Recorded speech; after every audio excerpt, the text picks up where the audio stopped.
안녕하세요. 여러분들의 후구 김유입니다. 오늘은 레이저 키보드의 풀 윤활을 해보려고 하는데요.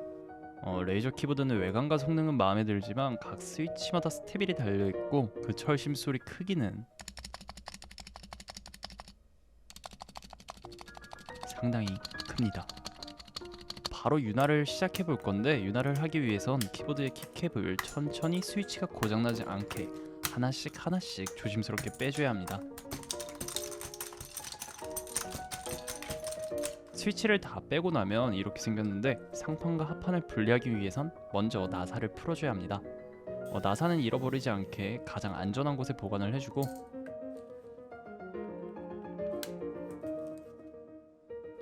분명 나사를 다 풀었는데 이럴 땐 무식하게 힘으로 찾아보니 숨은 나사가 하나 있었네요. 이 나사도 마저 풀어주고 상판과 하판을 조심스럽게 분리해줍니다. 키보드 아래쪽에는 흡음재가 들어있는데 이건 이따가 다른 걸로 교체해서 통일림을 완전 잡아보도록 할게요.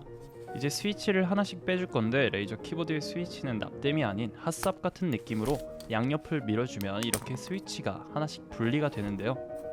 이걸 쉽게 빼는 꿀팁을 드리자면 스위치 풀러를 이용하면 조금 더 쉽게 뺄 수 있습니다.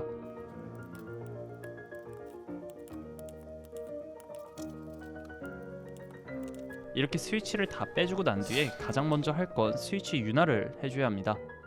윤활은 슈퍼루브를 이용할 건데, 이걸 이용하면 스위치의 고무 범퍼니 삭는다거나 고장 날 수도 있다고 하더라고요. 물론 카더라기 때문에 제가 직접 해보고 어떤지 후기 알려드리도록 할게요. 저는 여러분들의 후구 겜용. 스위치 윤활은 굉장히 간단합니다. 먼저 스위치를 눌러주고 가운데 살짝 틈이 있는데 그 틈에다가 뿌려주기만 하면 되는데요. 87키 10키리스 키보드이기 때문에 이거를 87번을 반복을 해줍니다. 이렇게 스프레이 윤활이 다 끝났다면 잠시 말려주고 다시 스테빌 윤활을 시작합니다. 먼저 스테빌에 붙이는 테이프를 반으로 잘라서 양쪽에 하나씩 붙여줍니다.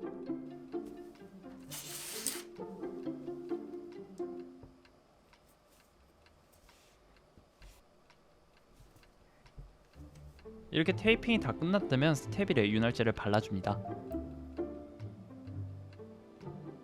좌측 시프트와 스페이스바는 윤활을 한 상태이고 우측 엔터는 윤활을 안 한 순정 상태인데, 소리 차이에서 벌써부터 가슴이 웅장해지기 시작하더라고요.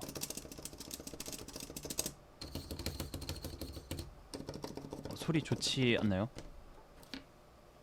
여튼 이렇게 스테빌 윤활이 끝났다면 스위치 윤활을 한 번 더 해줘야 합니다. 레이저 스위치에는 이 망할 놈의 스테빌이 하나씩 전부 다 들어있는데, 이 철심 소리도 잡아주기 위해 여기에도 윤활제를 발라보도록 하겠습니다.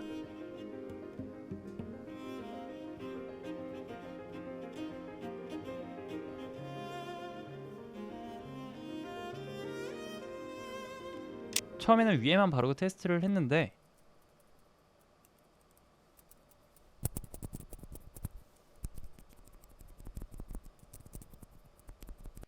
크게 차이가 나는 것 같진 않아서 아래쪽에도 발라줬습니다.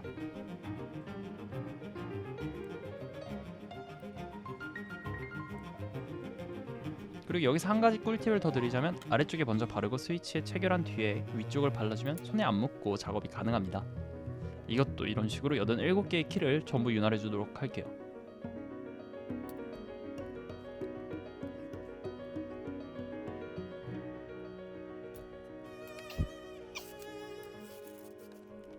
윤활이 끝났다면 가장 행복한 시간, 스위치를 다시 꽂아줍니다. 뺄 때와 다르게 넣는 건 굉장히 쉽더라고요. 스페이스바 쪽에는 철심 소리를 최대한 안 나게 하기 위해 철심 아래에도 고무 패드를 추가해줬어요. 이제 이렇게 작업이 끝났다면 원래 있던 자리로 가도록 할게요. 이제 흡음재를 교체해줘야 하는데, 흡음재는 신슐레이터 3T를 이용했습니다. 펀치맨 V2 TKL에는 하판에 있는 스테빌마다 고무 범폰이 부착되어 있고 나사 구멍들이 많기 때문에 기존 흡음재를 대고 어릴 때 그림 그리기를 하듯이 전부 그림을 그려주고 가위나 칼로 구멍을 내줘야 합니다. 이걸 한 군데도 빼놓지 않고 구멍을 내주면 사이즈가 정확하게 일치하는데, 재조립을 하기 전에 케이블을 연결해 RGB가 정상적으로 들어오는지 먼저 확인을 해줘야 합니다. 정상적으로 잘 들어오네요. 그런 다음 분해의 역순으로 다시 조립을 해주도록 할게요. 마지막으로 내 22만원을 앗아갈 뻔했던 나사까지 체결해주면 조립이 완성됩니다. 이제 키캡을 끼워줘야 하는데 어떤 게 어디에 끼워져 있는지 기억이 안 나시는 분들은 똑같은 키보드를 하나 가져와서 보면서 끼워주면 됩니다. 뭐 누구나 집에 똑같은 키보드 2대씩은 있을 거라고 생각. 사진을 미리 찍어놓고 키캡을 끼워주면 굉장히 편합니다. 키캡까지 연결해줬다면 키가 정상적으로 입력이 되는지 확인을 해줍니다. 이것도 하나도 빠짐없이 잘 작동하네요.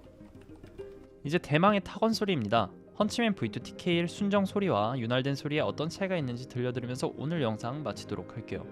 타건음 들려드리면서 타건 느낌과 윤활 후기는 자막으로 전부 보여드릴게요. 여튼 오늘의 영상 끝.